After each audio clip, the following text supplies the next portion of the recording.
අස්සසුන් මුදල් බැංකුවට වැටුනේ නැද්ද? එහෙනම් අපේ වීඩියෝ එක මුල ඉඳලා අගට බලන්න. ඔයාලට උත්තරේ හොයාගන්න පුළුවන්. ඉතින් ඔයාලා වීඩියෝ එක බලලා ඉවර වෙලා තමයි අපිට කමෙන්ට් එකක් දාන්න ඕන. මොකද අපි වීඩියෝ එකේ මුල ඉඳලා අගට හරි ලස්සනට ඔබට මුදල් ලැබුණ නැත්නම් ඇයි ලැබුණ නැත්තේ කියලා විස්තර කරලා දෙනවා සහ ඒකට කරන්න ඕන දේත් කියලා දෙනවා. ඉතින් ඒක අහන්නේ නැතුව ඔයාලා කමෙන්ට් දැම්මට අපිට උත්තරයක් ලබා දෙන්න බෑ. එතකොට අපි මේ අස්වැසුම නිවුස් කියන channel එක නිල තොරතුරු වලට අනුකූලව ඔයාලට නිවැරදි තොරතුරු තමයි අරගෙන එන්නේ. ඉතින් අපි 19 වෙනිදා මුදල් වැටෙනවා කියලා කිව්වා. ඕ මුදල් 19 වෙනිදා ඔයාලට ලැබුණා. එතකොට අපි කතා කරන්නේ අගෝස්තු මාසේ 19 වෙනිදා වෙනකොට ප්‍රතිලාභීන්ගේ බැංකු ගිණුම් වලට ඒ අදාළ මුදල් ටික ලැබෙන්න රජය කටයුතු කරලා තිබුණා. එතකොට පළවෙනි අදියර සහ දෙවන අදියර කියන කොටස් දෙකට මුදල් ලැබෙන්න රජය කටයුතු කරලා තිබුණා. පළමු අදියර යටතේ ප්‍රතිලාභීන් 9,99,502කට රුපියල් බිලියන 9කටත් එහා පැත්තේ මුදලක් රජය බැර කිරීමට නියමිතව තිබුණා. එතකොට මේ පළවෙනි අදියරේ සියලු දෙනාටම මුදල් බැංකුවට දාන්න රජය කටයුතු කරලා තිබ්බා කියන එක තමයි මෙතනින් නිල තොරතුරු වලට අනුව අපිට සඳහන් කරන්න පුළුවන් වෙන්නේ. ඒ වගේම තමයි දෙවන අදියර ගත්තොත් එහෙම 2,12,955කට රුපියල් බිලියන 2කට අධික මුදලක් රජයේ බැර කිරීමට නියමිත බව වාර්තා වෙලා තිබුණා සහ එයාලා ඒක බැර කරලා තිබුණා. එතකොට ඔබ අස්වැසුම් ප්‍රතිලාභියෙක් වෙලා හිටියානම් ඔයා අනිවාර්යෙන් ඔයාගේ බැංකු ගිණුම එහෙම නැත්නම් බැංකු පොත බැංකුවට ගිහිල්ලා චෙක් කරලා බැලුවොත් එහෙම අනිවාර්යෙන් ඔයාලට මුදල් ලැබිලා තියෙන්න ඕන. එහෙමත් නැති අය ඉන්නවා අපිට කමෙන්ට් එකක් දාලා තිබ්බා. කමෙන්ට් ගොඩක් දාලා තිබ්බා මෙහෙමයි මුදල් ලැබිලා නැහැ. එතකොට ඇප්ලිකේෂන් ප්‍රොසෙස් කියලා වැටෙනවා. මේ විදිහට ප්‍රශ්න ගොඩක් තිබ්බා. එතකොට අස්වැසුම ප්‍රතිලාභීන් විදිහට අපි රජයේ දැනුම් දෙන නිල තොරතුරු පිළිබඳ අවධානයෙන් ඉන්න ඕනේ. එතකොට එයාලා අපිට කියලා තියෙනවා ඔයාලට මුදල් ලැබුණේ නැත්නම් මෙන්න මේ වගේ කරුණු තියෙන්න පුළුවන්. ඔයාගේ තොරතුරු වල යම් ගැටලු තියෙන්න පුළුවන්. ඒ නිසා තමයි මුදල් ලැබෙන්නේ නැත්තේ කියලා. ඉතින් මේක හදාගන්න නැතුව අපි බැංකු පොතට මුදල් ලැබෙනකන් හිටියට කවදාවත් මුදල් ලැබෙන්නේ නැහැ. එතකොට බැංකු තොරතුරු ඒ කියන්නේ බැංකුවට අපි දෙන තොරතුරු සහ අස්වැසුම සඳහා ඔබ ලබා දීලා තියෙන තොරතුරු වල යම් නොගැලපීමක් තිබ්බොත් අපිට සල්ලි ලැබෙන්නේ නැහැ.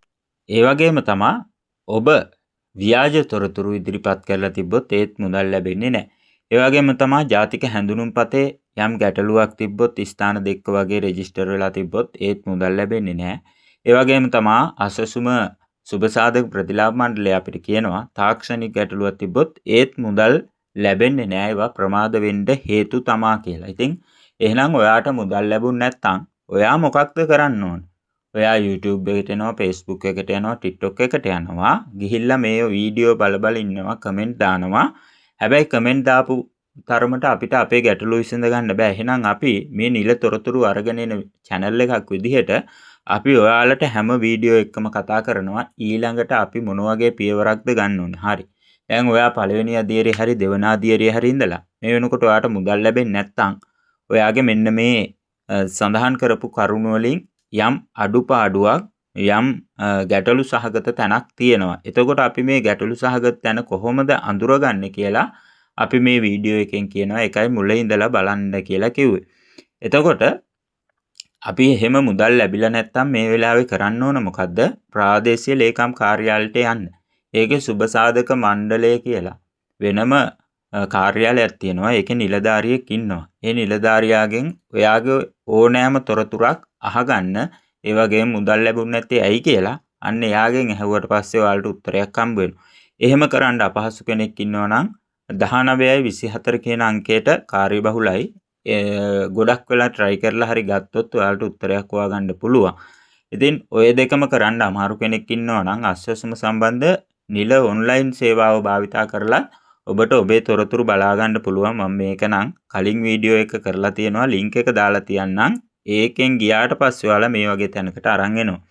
එතකොට මේකේ පළවෙනියට තියෙන එක ටික් එකක් දාලා අස්වැසුම රෙජිස්ටර් වෙලා ඉන්න කෙනෙක් කියන එක සඳහන් කරලා ඔයාට කන්ටිනියු කරන්න පුළුවන්. එතනින් එහාට ගියාට පස්සේ ඔයාගේ ෆෝන් එකට OTP අංකයක් එනවා. ඒ වීඩියෝ එක මම කලින් කරලා තියෙන නිසා මම මෙතන ඒක කරන්නේ නැහැ. මම ඒ වීඩියෝ එකේ link එක දාලා තියන්නම්. ඒක බලලා ඒකෙන් කොහොමද ඔයාට අස්වැසුම ලැබුණ නැත්තේ කියලා ඔයාට විස්තර ටික බලා ගන්න පුළුවන්. එතකොට ඔන්න මම මුලින් කිව්වා වගේ නිල තොරතුරු වලට අනුව මේ මුදල් ලැබුණ නැත්නම් ඒකට හේතුව අපි හොයාගන්න විදිහ තමයි මේ කියලා දුන්නේ. එහෙමනම් මේ වගේ නිල තොරතුරුත් එක්ක ඔයාලට හරිම දේ කියලා දෙන අපේ channel එක subscribe කරන්න කියලාත් අන්තිමට මතක් කරනවා.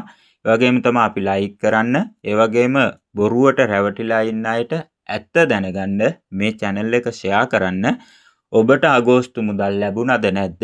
ලැබුණ නැත්තේ ඇයි කියලා හේතුව මේ විදිහට හොයාගෙන අපිට කමෙන්ට් එකක් දාන්න. මොකද මේවා channel එක බලන ගොඩක් අය ඒකට කරන්න ඕන උත්තරේ හොයාගෙන යන්නේ නැතුව කමෙන්ට් කරම ඉන්නවා. ඉතින් එයාලටත් බලාගන්න, එයාලත් ඔයාලා වගේ හොයාගෙන ගිහිල්ලා ඒ ප්‍රශ්නේ निराකරණය කරගන්න තැනටපත් කරන්න ඔයාලත් මේකේ කමෙන්ට් එකක් දාන්න කියන ගමන් අපි වීඩියෝ එක ඉවර කරනවා. හැමෝටම ජය වේවා. ස්තුතියි.